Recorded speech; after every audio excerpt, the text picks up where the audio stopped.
Hello everyone, welcome to global online. This is Ankita Sod. MP SET paper 1 के final preparation में super fast revision session में आज हम unit number 4 communication को cover करने वाले हैं।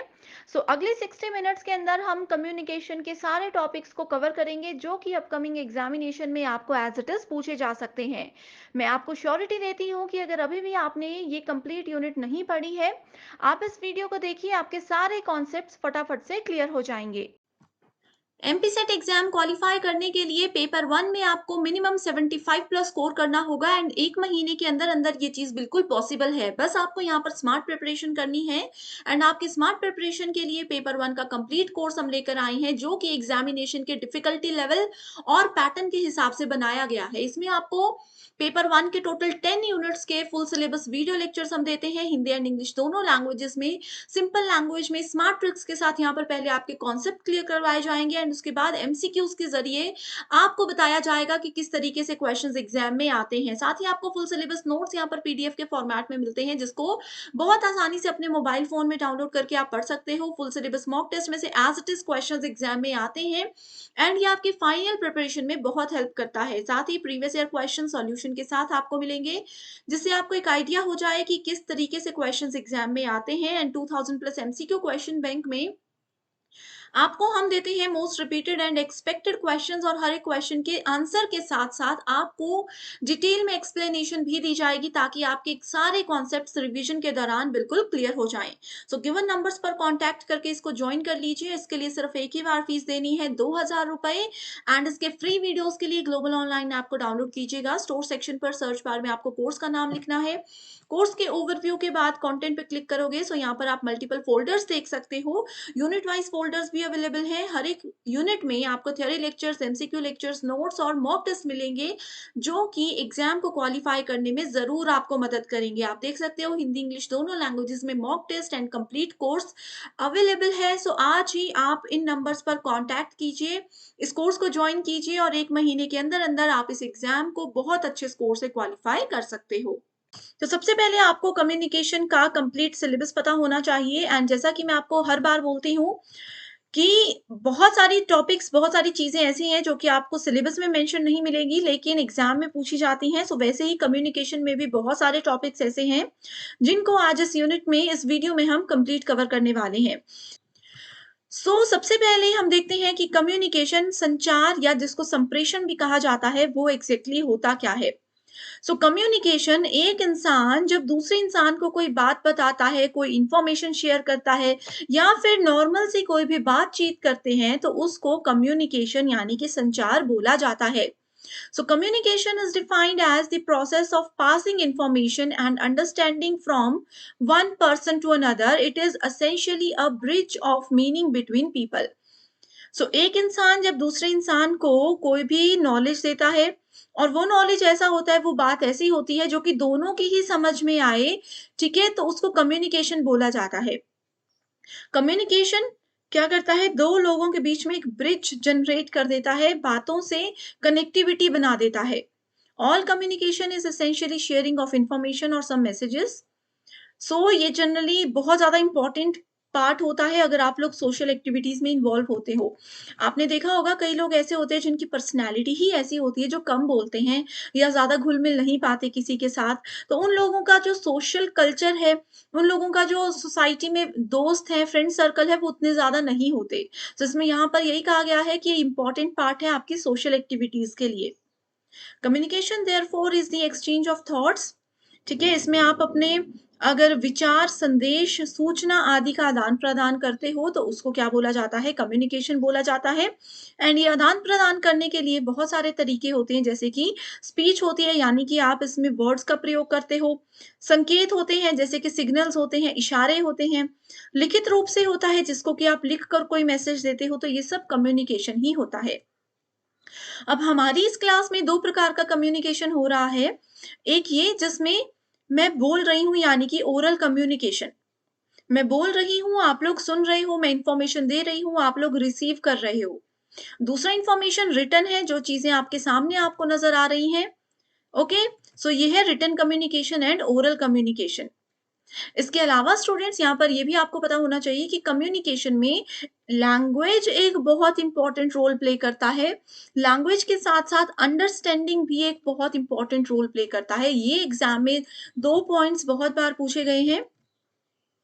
अब मैं आपको पता है कि अंकिता सूद मैम की क्लास है, तो इंग्लिश एंड हिंदी दोनों लैंग्वेजेज़ में मैं आपको पढ़ाती हूँ। सिंपल लैंग्वेज में रियल लाइफ एग्ज़ाम्पल्स के साथ एक्सप्लेनेशन देती हूँ। सो अगर आप में से कोई ऐसे स्टूडेंट है जिनको हिंदी समझ नहीं आती, तो वो इस सेशन को अच्छे से नहीं देख पाएँगे, या कुछ स्टूडेंट्स ऐसे हैं जिनको इंग्लिश हिंदी में नहीं, उनको मराठी में पढ़ना था, पेपर 1, ठीक है? तो उन लोगों के लिए भी ये सेशन हेल्पफुल नहीं होगा। तो ये भी क्या है, एक मीडियम होता है कि हम कैसे कम्युनिकेट कर रहे हैं। तो जो लैंग्वेज मैं यूज़ कर रही हूँ, ये ज़रूरी होता है कि वही लैंग्वेज आपको भी समझ आती हो, तभी उसको सक्सेसफुल माना जाता है। ओके? कम्युनिकेशन को एक टू वे प्रोसेस बोला जाता है, दो तरफ़ा प्रक्रिया बोला जाता है। दो तरफ़ा प्रक्रिया क्यों होती है, इसको भी एक एग्ज़ाम्पल के साथ ही शुरू करते हैं। देखो, इसको ना फीडबैक बोला जाता है। एंड याद रखिएगा कि कम्युनिकेशन में, संचार या संप्रेषण में बिना फीडबैक के कोई भी कम्युनिकेशन को सक्सेसफुल कम्युनिकेशन नहीं माना जाता है। अब देखो, जैसे पर्सन ए है, ये पर्सन बी है, ठीक है? मैंने बड़े इंटरेस्ट के साथ आपको कोई स्टोरी सुना दी कि आपको पता है, अब देखो जैसे मैं आपकी टीचर हूँ अंकिता, ठीक है? मैंने आप में से किसी एक स्टूडेंट को सामने से कॉल किया और बोला कि आज एनटीए यूजीसी नेट का ऑफिशियल पब्लिक नोटिस आ गया है, जिसमें उन्होंने जून 2023 एग्जाम का शेड्यूल जारी कर दिया है, या सेट एग्जाम की कोई नोटिफिकेशन आ गई है, फाइनल शेड्यूल जारी कर दिया है, और आपने क्या किया? कोई रिप्लाई नहीं किया, मेरी बात को इग्नोर कर दिया। तो क्या एक वो सक्सेसफुल कम्युनिकेशन है? वो बिल्कुल भी नहीं है। मैंने जैसे आपको बात बताई, अगर आप उसका रिप्लाई करते, उस बात का मुझे फीडबैक देते, तो वो एक सक्सेसफुल कम्युनिकेशन होता। मैंने आपको बताया, आप अगर रिप्लाई करते कि अच्छा मुझे तो पता ही नहीं था, या फिर आप रिप्लाई करते कि हाँ, इसके बारे में मैंने अभी न्यूज़ सुनी। तो ये सब क्या होता है? ये एक फीडबैक था, रिप्लाई था, तो एक कम्युनिकेशन, जो मैसेज मैंने दिया था उसके बारे में फीडबैक मुझे मिल गया, तभी इसको सक्सेसफुल कम्युनिकेशन माना जाता है। सो कम्युनिकेशन का जो प्रोसेस होता है, संप्रेषण की जो प्रक्रिया होती है, उसमें कुछ फेजेस होते हैं। सबसे पहले आता है सेंडर, फिर आता है ऑडियंस, यानी कि इसको रिसीवर भी बोला जाता है, और चैनल या मीडियम आता है, ठीक है? अब देखो, इसको यहाँ पर इसके साथ में बहुत इजीली आप समझ जाओगे। सेंडर होता है मैसेज भेजने वाला,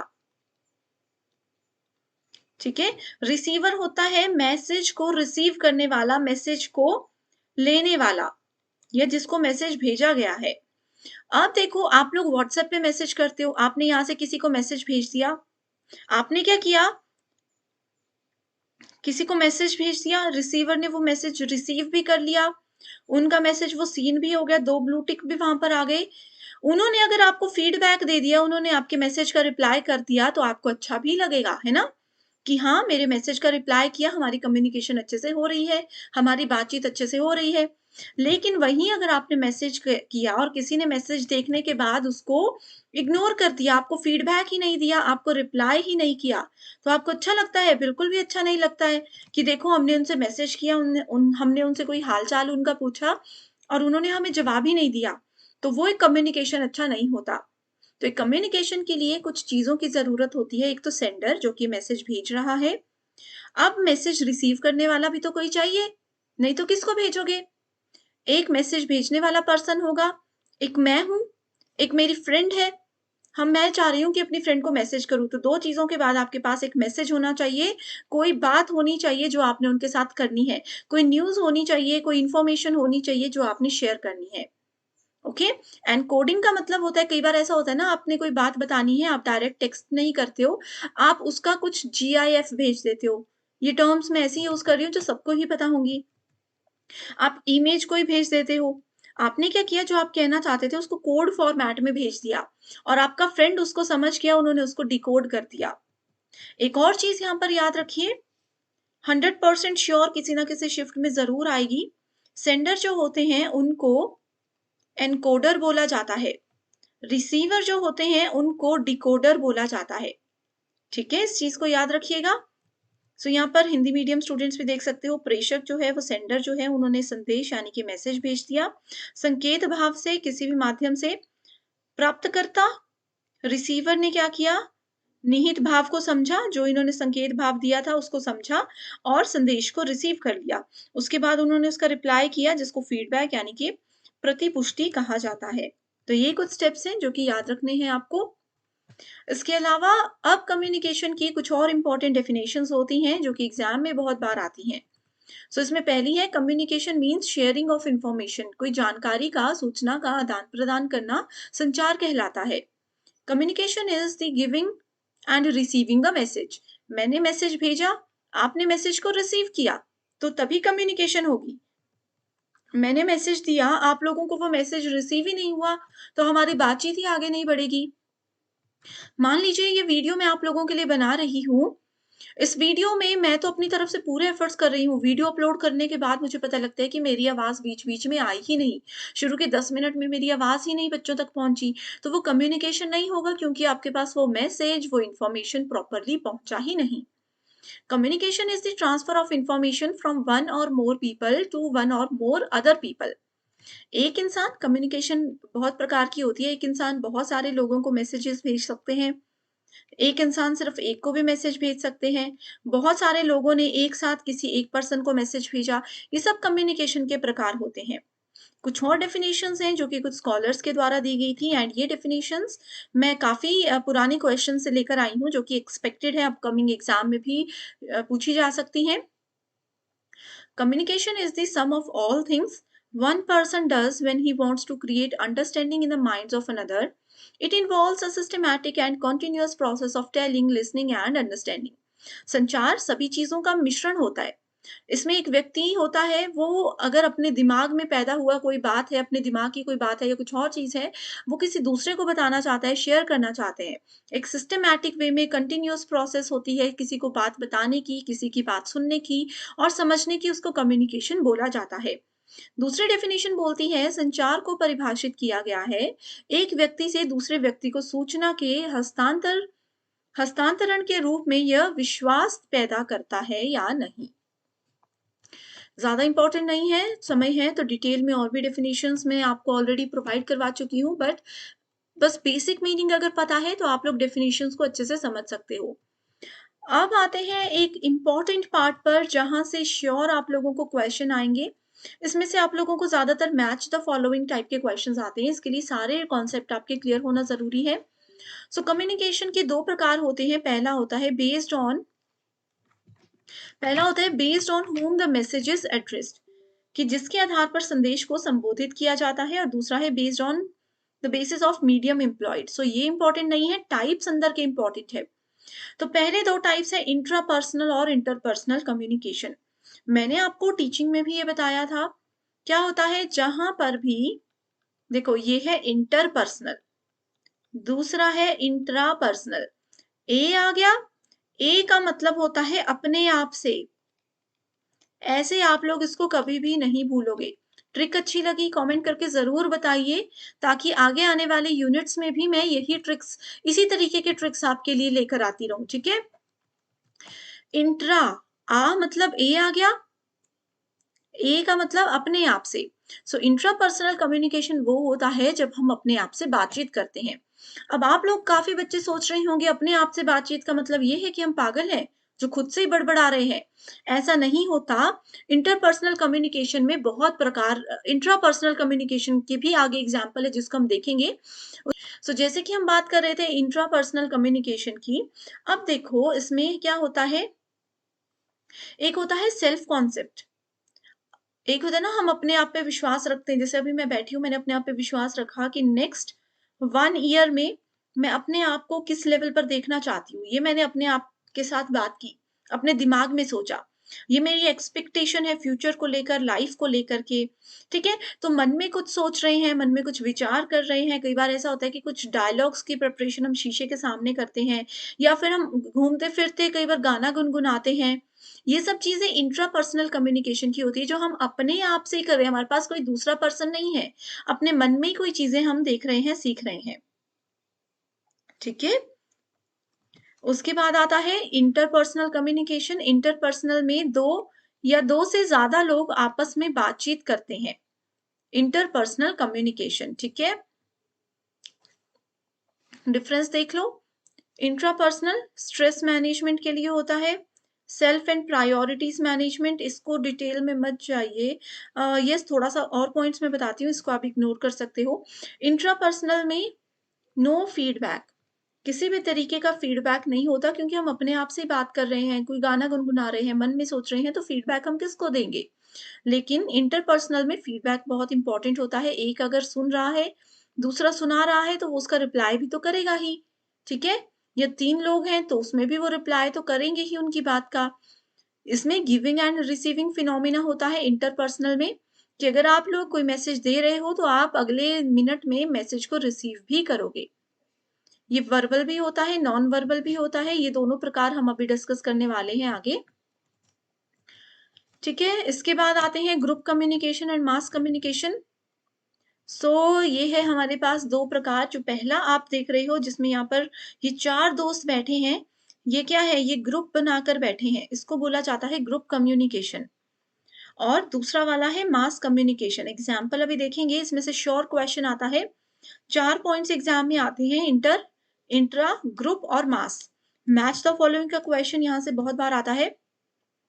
ग्रुप कम्युनिकेशन में बहुत सारे लोग होते हैं, 4, 5, 6, 10 कितने भी लोग हो सकते हैं, और सब अपनी-अपनी बात एक दूसरे के साथ ऐसे करके शेयर कर रहे हैं। ठीक है? जैसे कि ग्रुप स्टडी होती है, ग्रुप स्टडी को भी छोड़ो, ग्रुप में बैठकर हम गप्पे मार रहे हैं। एक ने कुछ बोला, दूसरे ने उसका मज़ाक उड़ाया, तीसरे ने उसका रिप्लाई किया, चौथे ने बस बोला कुछ नहीं, हँसे जा रहे हैं। तो ये ग्रुप कम्युनिकेशन है कि सबकी इसमें इक्वल एंड एक्टिव पार्टिसिपेशन होती है। इसके बाद आता है मास कम्युनिकेशन। मास कम्युनिकेशन का एक बेस्ट एग्जाम्पल है न्यूज़। मास का मतलब होता है बहुत सारे लोग। इसमें क्या होता है, ये पर्सन जो है वो न्यूज़ सुना रहे हैं, ठीक है? एंड यहाँ पर पूरी दुनिया 1 लाख, 10 लाख, 50 लाख लोग जो हैं उस न्यूज़ को एक साथ सुन रहे हैं।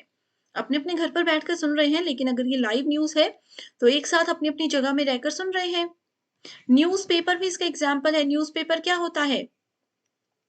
एक जगह पर पब्लिश होता है एंड उस न्यूज़पेपर को पूरी दुनिया में स्प्रेड किया जाता है, एटलीस्ट पूरे इंडिया या आपके पूरे स्टेट में स्प्रेड किया जाता है, तो वो मास कम्युनिकेशन होता है कि एक इंसान ने कुछ बात बोली जिसको सब सुन रहे हैं। मोदी जी का भाषण आप लोग लाइव सुनते हो, ठीक है? वहां पर क्या होता है, वो अपने कहीं पर भी जहां पर उनका प्रोग्राम चल रहा है वहां से वो बोल रहे हैं और पूरी दुनिया उनको सुन रही है। दैट इज मास कम्युनिकेशन, ठीक है? जर्नलिस्ट हैं, वीडियो ब्लॉगर्स हैं, TV presenters, speakers, radio host. Radio भी इसका एक बहुत अच्छा एग्जाम्पल है मास कम्युनिकेशन का, एग्जाम में भी पूछा गया है 2-3 बार। And blogger. ओके, ये हमने 4 प्रकार डिस्कस कर लिए, इंटर, इंट्रा, ग्रुप और मास, ठीक है? समूह और जनसंचार इसको बोलते हैं। जैसे आपने देखो शब्द सुना होगा जनसंख्या। जनसंख्या यानी कि लोगों की गिनती हो रही है, लोगों का कितना नंबर है, तो वो मास सबको इसमें काउंट किया जाता है, ठीक है? ऐसे याद रख लीजिए।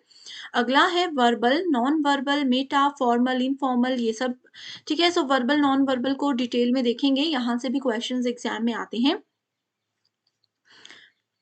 वर्बल कम्युनिकेशन होता है जो बोल कर किया जाता है। जैसे मैं अभी आप लोगों के सामने हूँ, मान लीजिए मैं बोल कर आपको कुछ बता रही हूँ, तो वो वर्बल है।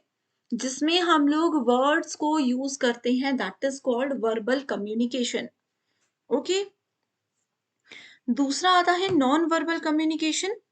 नॉन वर्बल में क्या होता है, हम वर्ड्स का उपयोग नहीं करते हैं। कई बार ऐसा होता है कि मैं आप लोगों को क्या कर रही हूँ, सिर्फ इशारों से, आप मेरे सामने बैठे हो, मैंने सिर्फ आपको अपने हाथ के इशारे से आने के लिए बोल दिया। इशारा क्या, आप समझ गए कि मैम मुझे बुला रहे हैं, या मैंने बस हाथ हिलाया, आप समझ गए कि मैम हमें बाय कर रही है, ठीक है? तो ये होते हैं नॉन वर्बल, जिसमें हमने मुंह से कुछ नहीं बोला, वर्ड्स का यूज नहीं किया, बस आंखों से, हाथों से, बॉडी लैंग्वेज से ही कुछ बात बता दी, ठीक है? जैसे हम कई बार आंखों से इशारा करते हैं ना अपनी फ्रेंड को कि उसको देखो, ये सबने किया होगा, ठीक है? वो होता है नॉन वर्बल कम्युनिकेशन। वर्बल में होता है जब हम उनको बोलेंगे कि उस पर्सन को देखो, या उस बुक को देखो, उस चीज को देखो, इस तरीके से, ठीक है? वर्बल, ये देखो यहाँ से वर्बल मतलब बोलकर, नॉन वर्बल मतलब बॉडी लैंग्वेज, जैसे हाथ मिला दिया, हाय बोल दिया, बिना बोले मतलब हाथ हिलाकर हेलो बोल रहे हैं हम, ठीक है? नॉन वर्बल के टाइप्स हैं जैसे फेशियल एक्सप्रेशंस हैं, स्मेल है, मैंने सूँघ लिया किसी चीज़ को, मैं समझ गई कि ये बहुत अच्छा है। जैसे मान लीजिए आपकी मम्मी घर में खाना बना रहे हैं, आप लोग घर में खाना बना रहे हो, ठीक है? आप लोगों ने बहुत अच्छी स्मेल घर में सुनी सूँघी किसी अच्छे से डिश की, लंबी साँस लेकर जब उसको सूँघ रहे हो, स्मेल कर रहे हो और आप ऐसे इशारा कर रहे हो सिर हिलाकर कि वाह! ये तो बहुत अच्छा है। तो वो समझ रहे हैं, वो नॉन वर्बल कम्युनिकेशन है, ठीक है? क्रोनेमिक्स जो होता है, टाइम से रिलेटेड जो होता है, ये भी नॉन वर्बल है। इसके बाद वोकल इंटोनेशंस जैसे किसी ने आँखें दिखा दी किसी को गुस्से में, बॉडी जेस्चर देखो अब ये लोग कुछ बोल नहीं रहे, लेकिन हमें समझ आ रहा है कि ये बहुत खुश है, बहुत बहुत ज़्यादा एक्टिव है, ठीक है? ये कुछ सोच रही है, ये मोबाइल में बिज़ी है, इनको किसी चीज़ में इंटरेस्ट नहीं है, तो ये क्या हुआ बॉडी लैंग्वेज से हम चीज़ों को समझ गए। हैप्टिक्स होता है टच। अब किसी को टच करके अगर हम कुछ बता रहे हैं, ऐसे कई बार उँगली से किसी को ऐसे टक, टक, टक, टक करते हैं ना कि सुनो मेरी बात। मैंने आपको बोला नहीं कि सुनो मेरी बात, मैंने क्या किया? आपके शोल्डर पे ऐसे टैप किया और आप समझ गए कि मैम कुछ कहना चाहती है मुझे। तो ये हैप्टिक्स होता है, टच सिस्टम इसको बोला जाता है, ठीक है? सो देखो ये सब चीज़ें हैं वर्बल एंड नॉन वर्बल में। इसके बाद फिर आगे की जो फॉर्म्स है मेटा कम्युनिकेशन। मेटा का मतलब होता है देखो मेटा का मतलब होता है डेटा अबाउट डेटा। मेटा मतलब डेटा अबाउट डेटा। इसको कैसे याद रखते हो? आप लोगों के पास बुक होती है, बुक में चैप्टर्स होते हैं, चैप्टर्स में क्या है कुछ डेटा है, लेकिन वो चैप्टर कहाँ है ये हमें कौन बताता है? इंडेक्स बताता है। सो इंडेक्स क्या है? ये मेटा डेटा है। Index here is meta data, यानी कि ये डेटा है about some new data. Index हमें किसी फ्रेश डेटा या किसी और डेटा तक पहुंचाता है। ओके, सो मेटा कम्युनिकेशन के केस में भी क्या होता है? Here the speakers choice of words unintentionally communicate something more than what the actually word state. जैसे मैंने आपको बोल दिया कि मैंने आपको आज तक इससे अच्छा तैयार होते कभी नहीं देखा। तो इसका मतलब क्या है? इसका मतलब है दूसरा पर्सन बोल सकता है कि अच्छा इसका मतलब है आज मैं पहली बार अच्छा लग रहा हूँ। एक्चुअल में मेरा मतलब ये था कि आज आपकी ड्रेसिंग सेंस बहुत ही ज़्यादा अच्छी है। या फिर मैंने ए को बोल दिया कि आज तुम बहुत सुंदर लग रही हो। ए ने इसको समझ लिया कि अच्छा मतलब मैं आज ही सुंदर लग रही हूँ, आज से पहले मैं सुंदर नहीं लगी। सो वो मेटा कम्युनिकेशन में होता है कि आप बोलना कुछ और चाहते थे लेकिन उन्होंने उसको समझा कुछ और। तो इसके लिए क्या होता है लिसनर जो होता है, सुनने वाला जो होता है उनको अपनी लिसनिंग स्किल्स में थोड़ी-सी इम्प्रूवमेंट की इस केस में ज़रूरत होती है। फॉर्मल एंड इनफॉर्मल क्या होता है? जो क्लासरूम कम्युनिकेशन होता है ना, वो ज़्यादातर फॉर्मल होता है, खास करके ट्रेडिशनल जो पारंपरिक शिक्षण होता था, वो फॉर्मल होता था। A formal channel of communication can be defined as the means of communication that is formally controlled। जैसे देखो आप लोग अगर देखोगे मान लीजिए हमारी ये कंपनी है, इस कंपनी में जब हमारी मीटिंग्स होती हैं, ये रियल लाइफ सिचुएशन से रिलेट कर रही हूँ, जब मीटिंग्स होती हैं तो क्या होता है हम बहुत फॉर्मली बात करते हैं कि बस अपने काम की बात की और फाइनल कंक्लूजन निकाला और मीटिंग खत्म। वहीं पे इनफॉर्मल अनौपचारिक संचार ये होता है जब हम लोग पिकनिक पर जाते हैं, किसी ट्रिप पर जाते हैं, तो वहाँ पर हम कोई बड़ी सीरियस टॉक्स नहीं करते, वहाँ पर सब मस्ती के मूड में रहते हैं, वो इनफॉर्मल कम्युनिकेशन होती है। उस समय यहाँ-वहाँ की बातें, मज़ाक, मस्ती सब चलता है। जैसे कि आप लोगों के टीचर्स हैं, आप लोगों के टीचर्स जब क्लास में पढ़ाते थे स्कूल टाइम में, तो वो पढ़ाते समय बहुत फॉर्मल रहते थे, स्ट्रिक्ट भी रहते थे, पॉइंट टू पॉइंट बात करते थे, थोड़ा बहुत हँसी-मज़ाक भी चलता था बट ज़्यादातर पॉइंट टू पॉइंट रहते थे, फॉर्मल रहते थे। लेकिन जब आप लोग पिकनिक्स पे जाते थे या किसी इवेंट्स में जाते थे, तो टीचर्स आपके कितने फ्रेंडली रहते थे आपके साथ, तो वो इनफॉर्मल कम्युनिकेशन हो जाता है, ठीक है? इसके अलावा फॉर्मल कम्युनिकेशन जैसे कि कोई रिमाइंडर है, मेमो है, डिसीजन है, इन्फॉर्मेशन है, जिसको कि एक ऑर्डर के साथ इसको ऐसे रख लीजिए जहाँ पर भी किसी पर्टिकुलर ऑर्डर के साथ, किसी पर्टिकुलर टाइम के साथ, पूरी एक्यूरेसी के साथ और पूरे रूल्स एंड रेगुलेशन के साथ किया जाता है, वो फॉर्मल कम्युनिकेशन होता है। इनफॉर्मल कम्युनिकेशन होता है जिसको आप मज़े में, अपने टाइम के हिसाब से, अपने एन्जॉयमेंट के लिए करते हो, ठीक है? इम्पोर्टेंट दोनों ही होते हैं अपने-अपने पॉइंट में। डाउनवर्ड कम्युनिकेशन क्या होता है? ये होता है शब्दों का संचार जो कि टॉप से बॉटम की ओर आता है, डाउनवर्ड ऊपर से नीचे की ओर। ठीक है, इसको डाउनवर्ड कम्युनिकेशन या फिर इसको टॉप टू बॉटम कम्युनिकेशन भी कहा जाता है, ऊपर से नीचे की ओर कम्युनिकेशन ये होता है। इसमें क्या होता है, मान लीजिए कि किसी किसी कंपनी के एचआर जो है, सीनियर पोस्ट होती है एचआर, ठीक है, वो किससे बात कर रहे हैं, किसी न्यू एम्प्लॉय से या फिर इंटर्नशिप वाले पर्सन से बात कर रहे हैं, तो वो डाउनवर्ड कम्युनिकेशन है। ठीक है, अपवर्ड कम्युनिकेशन इसका उल्टा होता है। मान लीजिए कि कोई स्कूल का बच्चा प्राइम मिनिस्टर से बात कर रहे हैं, तो वो अपवर्ड कम्युनिकेशन होगी। लेटरल कम्युनिकेशन क्या होता है? देखो, अपवर्ड कम्युनिकेशन का मेन काम यही होता है कि लोअर लेवल्स पे क्या चल रहा है उसकी इंफॉर्मेशन अपर लेवल्स पर देने की। लेटरल कम्युनिकेशन क्या होता है? When communication takes place between two or more person who are subordinates working under the same person और those who are working on the same level.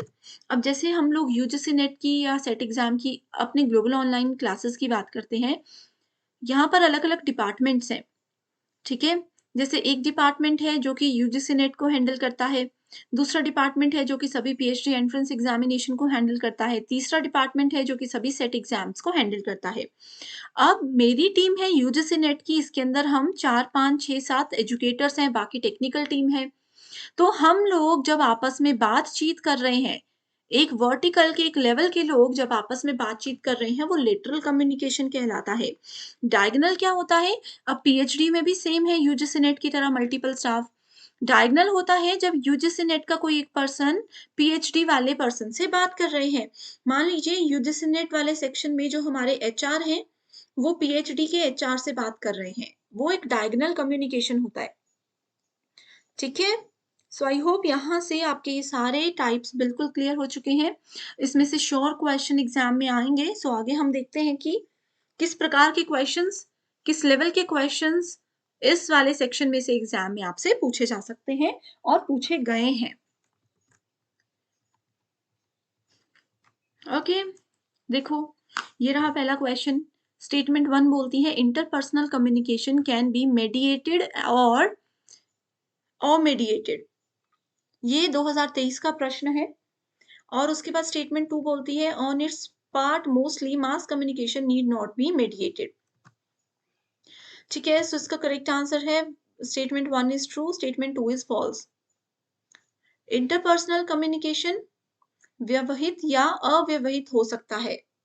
कैसा भी कम्युनिकेशन ये हो सकता है, दो लोग अगर आपस में, इसको ना सिंपल लैंग्वेज में आप मेडिएटेड और इमीडिएट की जगह फॉर्मल और इनफॉर्मल भी बोल सकते हो।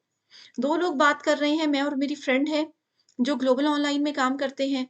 ठीक है, तो इसमें क्या होता है, मान लीजिए कि हम दोनों अभी कहीं मार्केट में घूमने गए हैं, तो हमने क्या किया, हम लोगों ने वहां पर गप्पे मारी, यहाँ वहां की बातें की, मूवी देखी, तो वो इनफॉर्मल हो गया कि दो लोग इनफॉर्मली भी बात कर सकते हैं।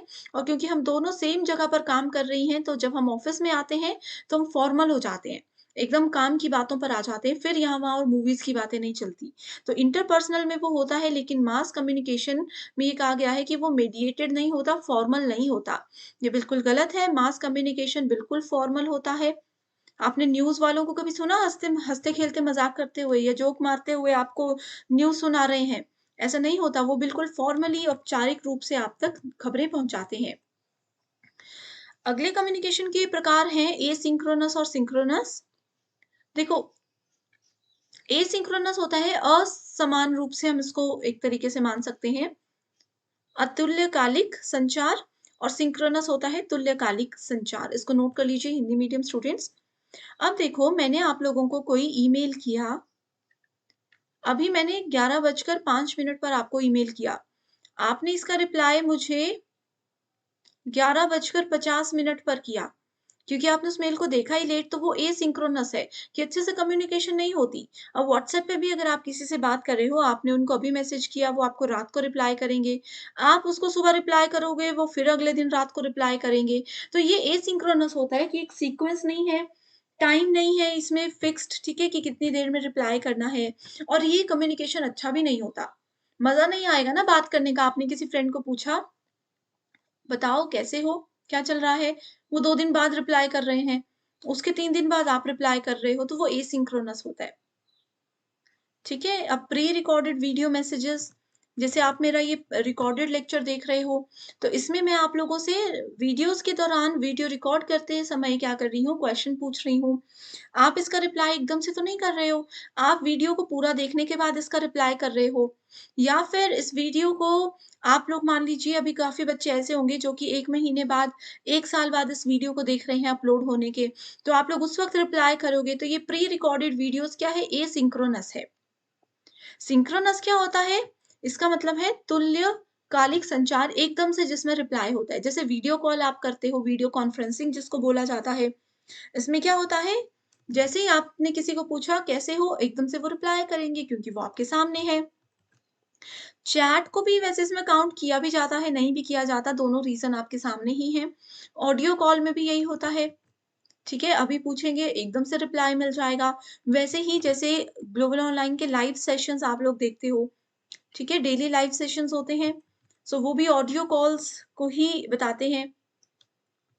सॉरी, लाइव सेशंस जो होते हैं, वो भी सिंक्रोनस कम्युनिकेशन का ही एक प्रकार है। वहाँ पर उसी वक़्त मैं आपसे क्वेश्चन पूछती हूँ, उसी वक़्त आपको होमवर्क क्वेश्चन दिया जाता है और आप इमीडिएटली उसका आंसर देते हो, ठीक है? सो इसकी डेफिनिशंस भी यहाँ से देख सकते हो, बहुत ईज़ी है, ठीक है? Means interaction without real time conversation, replies can be delayed. So इसमें रिप्लाई लेट भी हो सकते हैं, ज़रूरी नहीं है कि पर्सन आपके सामने ही हो। Synchronous exchange of information between 2 या 2 से ज़्यादा लोग इन रियल टाइम आमने-सामने। सिंक्रोनस पहले हुआ करता था, ये ओल्ड डेफिनिशन के हिसाब से है कि सिंक्रोनस कम्युनिकेशन में पर्सन आपके सामने ही चाहिए।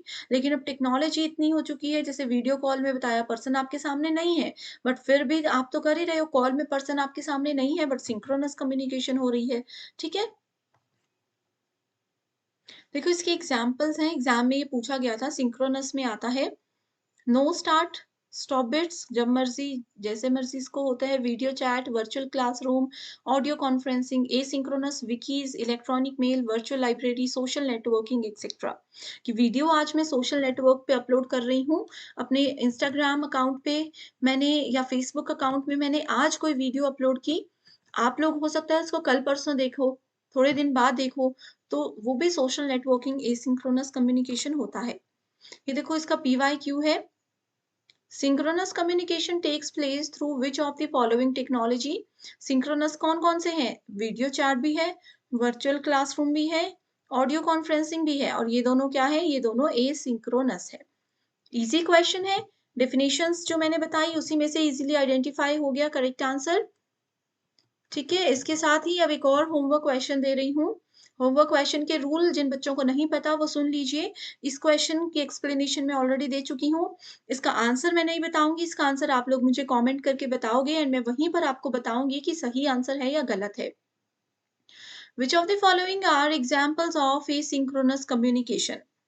एसिंक्रोनस कम्युनिकेशन का एग्जांपल क्या है? Blog, podcast, electronic mail, discussion forum, phone calls. Easily correct answer को आइडेंटिफाई करके बताइए। क्वेश्चन नंबर 1 का आंसर ये है, आगे भी और क्वेश्चंस दूँगी, ठीक है? अगला आता है grapevine communication. Grapevine संचार, ये आपको देखो सिलेबस में कहीं नहीं दिखेगा, लेकिन इसमें से एक आधा क्वेश्चन किसी न किसी शिफ्ट में कई बार पूछा जाता है, ओके? डेफिनेशन इसकी देख लो। सबसे पहले जो क्वेश्चन एग्ज़ाम में हर बार आता है, वो होता है कि ग्रेप वाइन कम्युनिकेशन फॉर्मल है या फिर इनफॉर्मल है, औपचारिक है या अनौपचारिक है। ये हमेशा इनौपचारिक है, अनौपचारिक है यानी कि इनफॉर्मल इंटरपर्सनल कम्युनिकेशन होता है। ठीक है, इसके टाइप्स भी हैं, टाइप्स तक वैसे क्वेश्चन आता नहीं बट जान लीजिए कि single strand chain, gossip chain, probability chain, cluster chain. Grapevine, vine क्या होती है? बेकार होती है ना? बेकार होती है। वाइन से आप लोग याद रख लीजिए कि ग्रेप वाइन कम्युनिकेशन अनौपचारिक होता है। ये क्या करता है? देखो ऑफिस में ना कोई बात है, ऑफिस में कोई बात स्प्रेड हो गई, एक ने दूसरे को बताई, दूसरे ने तीसरे को बताई, तीसरे ने 2 लोगों को बता दी, आगे इन्होंने 3-3 लोगों को बता दी। ये क्या हो गया, बात फैल गई पूरी जगह, ये देखो कितने खुश हैं सारे एक दूसरे के साथ, इधर-उधर की बातें शेयर कर रहे हैं। तो ये ग्रेप वाइन संचार होता है, ठीक है? जैसे इसमें चेन बनती है, क्लस्टर चेन होता है, प्रोबेबिलिटी चेन होता है, गॉसिप चेन होता है, सिंगल स्ट्रैंड चेन होता है। एक दूसरे को आगे बातें बताते जाते हैं। अब मैंने जैसे मान लीजिए ऑफ़िस में किसी की कोई बात बता दी किसी को, या ऐसी कोई न्यूज़ मैंने बता दी कि आपको पता है ऐसे-ऐसे होने वाला है। आगे क्या हो गया? आगे उन्होंने उस बात को थोड़ा बढ़ाकर बोल दिया। तीसरे पर्सन ने उस बात में और अपनी तरफ से थोड़ी-सी स्टोरी ऐड कर दी।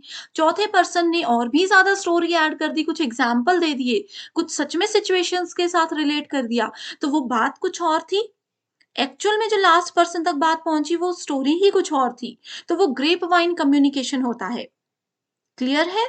बहुत ईज़ी था। एग्ज़ाम में आएगा, करेक्ट आंसर इनफॉर्मल अनौपचारिक संचार ही होना चाहिए। The information, informal communication or casual social interaction between people within the organization is known as grapevine. Hindi medium वाले पढ़ लीजिए। This kind of communication links the whole organization quickly. एकदम से, ऐसा तो ना काम की बातें किसी को बतानी हो तो नहीं जल्दी पहुंचती लोगों तक, लेकिन फालतू बातें यहाँ वहाँ की गप्पे, इसने ऐसा किया उसने वैसा किया वाली गप्पे क्या होती हैं, एकदम से फैल जाती हैं। सो ऑर्गेनाइजेशन में क्विकली ये स्प्रेड हो जाती हैं and allow the employees to build strong bonds. Types of grapes क्या होते हैं? 4 टाइप्स हैं, lonely sure, gossip, possibility and group. Okay, so 4 प्रकार हैं। एग्ज़ाम्पल्स के लिए मैंने थोड़ा-सा वैसे पॉलिटिक्स वाला एग्ज़ाम्पल दे दिया, लेकिन समझाने के लिए, ठीक है? ताकि आप लोग एग्ज़ाम्पल्स को रिलेट कर सको एग्ज़ाम में। अगला है कैरेक्टरिस्टिक्स ऑफ कम्युनिकेशन, संचार के लक्षण क्या हैं? It involves at least 2 person, कम से कम 2 लोग होंगे तभी कम्युनिकेशन होता है। मैसेजेस में होना बहुत ज़रूरी है, 2 लोग आपस में बैठे हैं। कई बार होता है ना, मैं और मेरी फ्रेंड बैठी हुई हैं, बस चुपचाप बैठे हैं, कुछ नहीं कर रहे। ना कोई बात कर रहे हैं, ना कुछ कर रहे हैं। वो क्यों? क्योंकि हमारे पास मैसेज ही नहीं है, हमारे पास कोई बात ही नहीं है, हमारे पास कोई इन्फॉर्मेशन ही नहीं है, हम बोलें क्या? ये खास करके जो इंट्रोवर्ट होते हैं उनके साथ होता होगा। आप में से भी कोई हो इंट्रोवर्ट जिनके साथ ऐसा होता है कि बैठे तो हैं फ्रेंड के साथ, किसी के भी साथ, पर पता ही नहीं बात क्या करनी, 5 मिनट बात के बाद चुप। ठीक है? तो मैसेज बहुत ज़रूरी है कम्युनिकेशन के लिए। कम्युनिकेशन में भी रिटन, ओरल, जेस्चरल, ये हमने डिस्कस कर लिया है। टू वे प्रोसेस है, वन वे जो मैसेज डिलीवर होता है, सेकंड वे जो फीडबैक यहाँ पर दिया जाता है। Okay, its primary purpose is to motivate a response, किसी के रिस्पॉन्स को मोटिवेट करने के लिए फीडबैक दिया जाता है। कम्युनिकेशन में भी formal and informal, it is an integral part of process of exchange. Okay, according to the behavioural model, अब देखो मॉडल्स ऑफ कम्युनिकेशन में ये 2023 का क्वेश्चन है, अभी जो लास्ट एग्जाम हुआ था इसमें कहा है बिहेवियरल मॉडल जो है व्यवहारगत मॉडल जो है, प्रतिरूप जिसको बोला जाता है, communication approach is considered as sorry reward punishment based, इसको बोला जाता है। बस याद रख लीजिए, बिहेवियरल मॉडल में ज्यादा कुछ नहीं आता।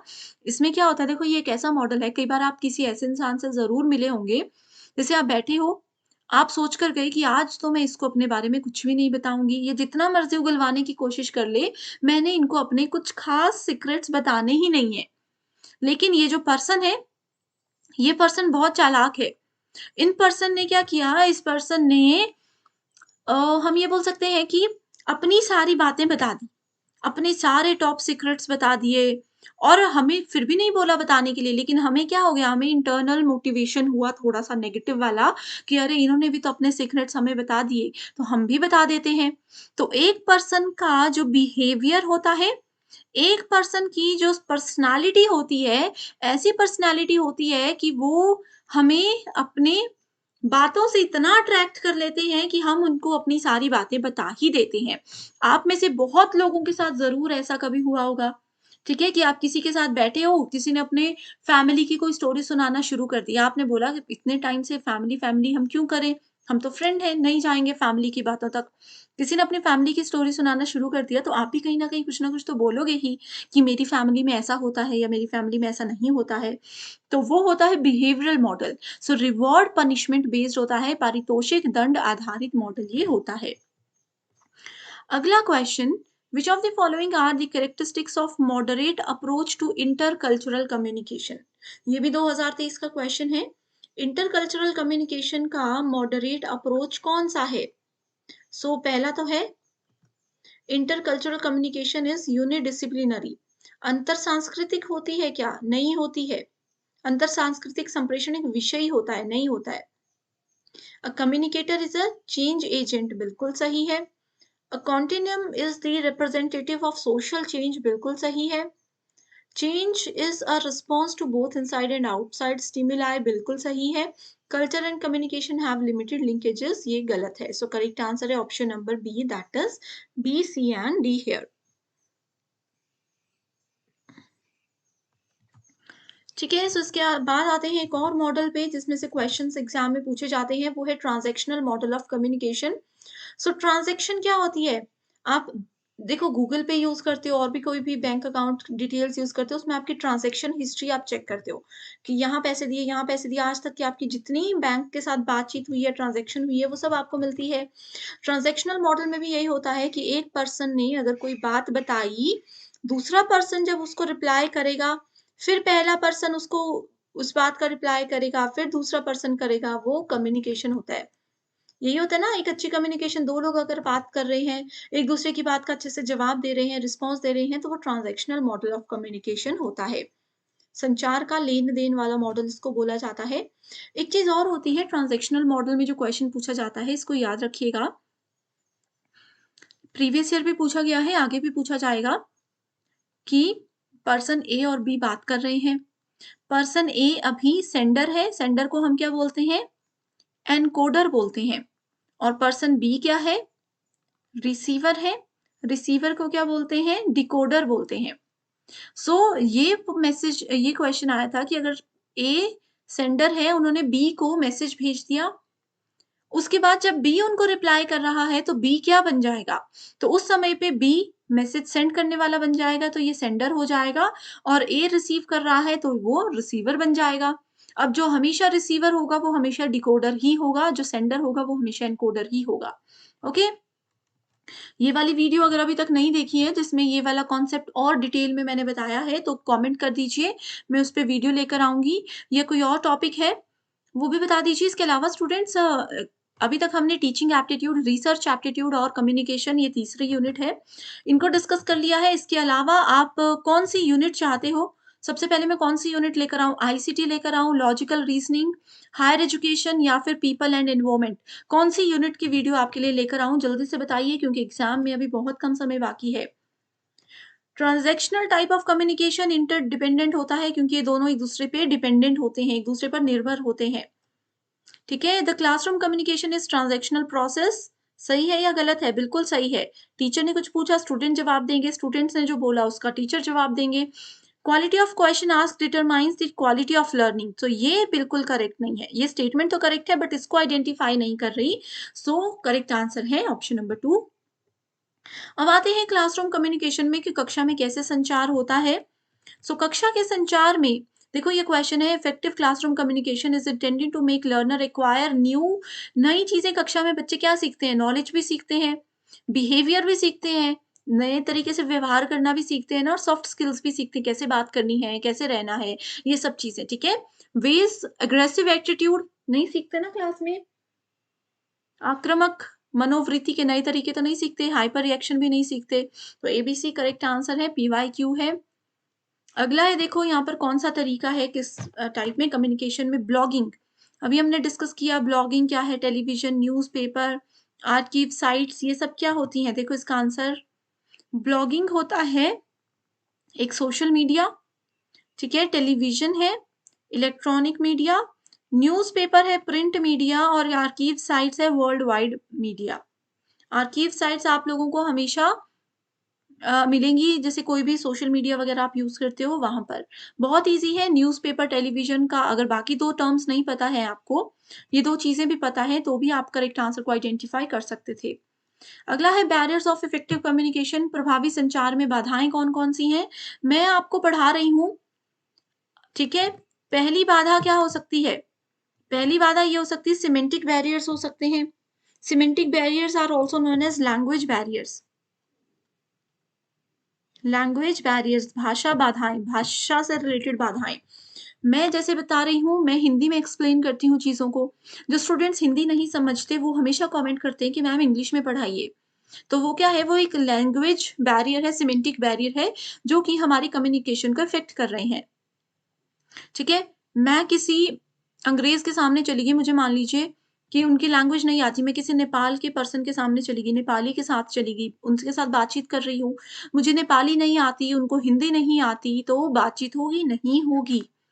ठीक है? साइकोलॉजिकल बैरियर क्या होते हैं?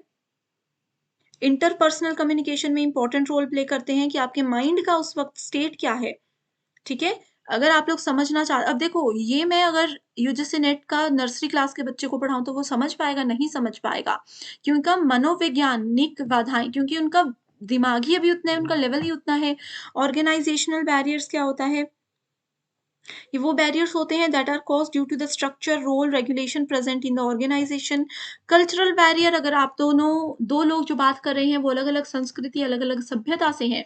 अब जैसे बहुत सारे बच्चे यहाँ पर मराठी में हम लोगों से पूछते हैं चीज़ें। अब हम महाराष्ट्र से नहीं हैं, हमें मराठी समझ नहीं आती, तो वो कल्चरल बैरियर है, आप मुझे कुछ मराठी में बोल जाओगे। कई बच्चे साउथ इंडियन होते हैं, वो अपनी लैंग्वेज या अपनी टोन में बात करते हैं, हम नहीं समझ पाते, ठीक है? तो वो कल्चरल बैरियर में आ जाती हैं चीज़ें। फिज़िकल बैरियर यानी कि शारीरिक बाधाएँ, इसमें क्या आ जाता है, लो 2 लोग अगर दूर बहुत हैं, अच्छे से बातचीत नहीं कर पा रहे, वो फिज़िकल बैरियर है, ठीक है? उसके बाद आ जाता है फिज़ियोलॉजिकल बैरियर। ये बैरियर होते हैं when a sender or receiver of communication is not in a position to express or receive the message with clarity due to some physiological issues. ठीक है? जैसे किसी पर्सन को, मान लीजिए कोई पर्सन कोमा में है, किसी को कोई मानसिक बीमारी हो गई है, नर्व डिसऑर्डर हो चुका है, ठीक है? कोई पागल हो चुके हैं, उनसे अगर हम कोई क्वेश्चन पूछें तो वो उस कंडीशन में नहीं होते कि हमें जवाब दें। तो इस तरीके से चीज़ें होती हैं। Which of the following is excluded from the list of communication barrier? So communication barrier की लिस्ट में से किसको हटा दिया जाता है? वो दार्शनिक, फिलॉसफिकल टाइप का कोई भी बैरियर अभी हमने नहीं पढ़ा, यहाँ पर हमने देखा, ठीक है? फिजियोलॉजिकल है ये। फिजियोलॉजिकल और फिलॉसफिकल दोनों अलग हैं, ठीक है? Which of the following can be considered as semantic barrier? Semantic barrier क्या बताया, जिसको लैंग्वेज बैरियर बोला जाता है, ठीक है? सो इसमें है फॉल्टी ट्रांसलेशन। जैसे मैंने आपको कुछ बताया, आपको उस चीज के बारे में नहीं पता, आपने कुछ और ही ट्रांसलेट करके बात को ही गड़बड़ कर दिया। यूज ऑफ टेक्निकल लैंग्वेज, अगर मैं बहुत टेक्निकल, जैसे अब मैं कंप्यूटर साइंस बैकग्राउंड से हूँ, आईसीटी मुझे पता है कि यूजीसी नेट के लेवल के बच्चों को कैसे पढ़ाना है, ताकि वो चीज़ों को नहीं भी पढ़ा है कंप्यूटर किसी ने तो वो अच्छे से समझ जाएँ। वहीं अगर मैं बड़ी टेक्निकल, बड़े कंप्यूटर साइंस वाली बड़ी-बड़ी टर्म्स का यूज़ करने लग जाऊँ तो आप नहीं समझोगे। तो टेक्निकल लैंग्वेज, अनक्वालिफाइड असम्पशंस, ठीक है? सो ये 3 है इसमें correct answers. From the list given below identifies psychological barriers of communication. So psychological barriers क्या होते हैं? Influence of psychological state of communicator, sender and receiver which creates an obstacle of effective communication. So इसमें है prejudice, disinterest, in attention. Psychological यानी कि दिमाग से related चीजें, ठीक है? साइकोलॉजी कभी भी वर्ड आता है तो वो दिमाग से ही होती है, मनोवैज्ञानिक चीजें ही होती है, ठीक है? सो इसमें क्या होता है, अब मैं आपको कुछ बता रही हूँ, कोई बात बता रही हूँ, आपका इंटरेस्ट ही नहीं है, आप सुन ही नहीं रहे हो, मैं बोल रही हूँ, आप मोबाइल चलाने में बिजी हो, तो ये सब बैरियर्स होते हैं, वही ऑप्शंस में दिए गए हैं। नेक्स्ट क्वेश्चन है, the conventional media of newspaper, radio and television lack. So ये भी 2023 का क्वेश्चन है। जो समाचार पत्र, रेडियो, टेलीविजन पारंपरिक मीडिया यूज करते थे, उसमें किस चीज की कमी होती थी? कंटेंट तो होता था, विषय वस्तु होती थी, यूजर भी होते थे, लोग पढ़ते थे उस समय अखबारें, न्यूज भी सुनते थे, डिस्ट्रीब्यूटिव चैनल भी होते थे, न्यूज़पेपर तब भी लोगों को हर घर में मिलता था, सब कुछ होता था, लेकिन फेस टू फेस इंटरेक्शन नहीं होती थी, ठीक है? आमने-सामने बैठकर वीडियो कॉल, ऑनलाइन, ऑफलाइन कभी भी वो चीज़ पॉसिबल नहीं हो पाई अभी, लेकिन ये चीज़ें ऑनलाइन, ऑफलाइन पॉसिबल है। व्हिच टाइप ऑफ कम्युनिकेशन, ये भी 2023 का क्वेश्चन है। Which type of communication Howard Rheingold has called a bloodless technological ritual? Bloodless communicate करते हैं, लेकिन इसमें कोई रिश्ता नहीं है, कोई किसी को मतलब नहीं है एक-दूसरे से, वो है इंटरनेट कम्युनिकेशन, ठीक है? सो इसी के साथ स्टूडेंट्स हम क्लोज करते हैं आज का unit number 4 communication. I hope ये टॉपिक बिल्कुल आपका क्लियर हो चुका है। अभी इसमें एक सेक्शन और रहता है, मास मीडिया एंड कम्युनिकेशन, ठीक है? Mass media and society. So ये जो न्यूज़पेपर एंड ऑल ये वाली चीज़ें, जितने क्वेश्चंस हमने अभी तक कवर किए हैं, ये सब उसी के पार्ट हैं, ठीक है, सो हमने यहाँ पर जितने भी इम्पोर्टेंट और रिपीटेड टॉपिक्स हैं कम्युनिकेशन के उनको कवर कर लिया है। तो अभी तक अगर लास्ट तक आप लोग इस वीडियो में बने हुए हो so thank you so much. मुझे पता है कि आपके सारे डाउट्स क्लियर हो चुके होंगे। इसके अलावा कुछ भी और पूछना चाहते हो तो आप मुझसे पूछ सकते हो, या कोई टॉपिक अगर गलती से मुझसे इस सेशन में मिस हो चुका है, तो भी आप मुझे कमेंट करके बता सकते हो। एंड मुझे ये भी बताइएगा कि आप लोग मेरे सेशन में एंड तक बने हुए हो एंड ये सेशन आप लोगों के लिए हेल्पफुल है, आप लोगों को पसंद आ रहा। पेपर 1 के साथ-साथ पेपर 2 प्रिपरेशन के लिए भी कंप्लीट स्टडी मटेरियल हम लेकर आए हैं, जिसमें आपको full syllabus notes and MCQs मिलेंगे। एमसीक्यूज़ में आपको previous year questions, most repeated and most expected questions की सीरीज हम देते हैं, जो कि एग्जाम के साथ-साथ इंटरव्यू को क्वालिफाई करने में भी आपको मदद करेगा। सो सब्जेक्ट्स की लिस्ट यहाँ पर है, अपना सब्जेक्ट चेक कीजिए एंड गिवन व्हाट्सएप नंबर्स पर कॉन्टैक्ट करके इसको जॉइन कर लीजिए। जब तक आपका एग्जाम और इंटरव्यू क्वालिफाई नहीं हो जाता, तब तक आप इस स्टडी मटेरियल का बेनिफिट उठा सकते हो। इसके लिए सिर्फ एक ही बार फीस देनी है, 1280 रुपए। सो बहुत अच्छा चांस है आप सबके लिए, आज ही इस कोर्स को आप ज्वाइन जरूर कर लीजिएगा। So thank you so much for watching this video and I wish you all the very best.